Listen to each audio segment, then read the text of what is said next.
Pour finir, direction Angoulême, 3 étudiants de l'École européenne supérieure de l'image exposent leurs dessins contemporains dans une galerie d'art.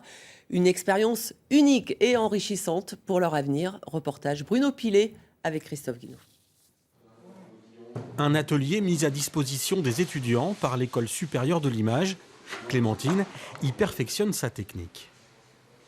C'est le même principe que la lithographie parce qu'on vient déposer de l'encre là dans les zones qui sont bleu foncé. Et après c'est avec le blanchet qui vient prendre l'encre et qui la redépose sur le papier ensuite. Et cette technique en fait elle permet de rendre beaucoup de finesse et d'utiliser des papiers très fins. Et du coup c'est pour ça que j'ai employé cette technique. Clémentine, 23 ans, termine son master d'expression plastique à Angoulême. Pas encore sortie de l'école et déjà ses dessins exposés dans cette galerie. C'est une super première expérience parce que tout s'est bien déroulé et du coup c'est une bonne entrée en matière.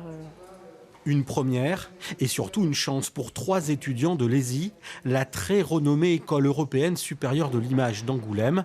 Un plus pour leur avenir. Ça leur permet de montrer leur travail, d'être confrontés à l'exercice d'exposer son travail, de parler de son travail, d'être confrontés aussi aux différentes critiques.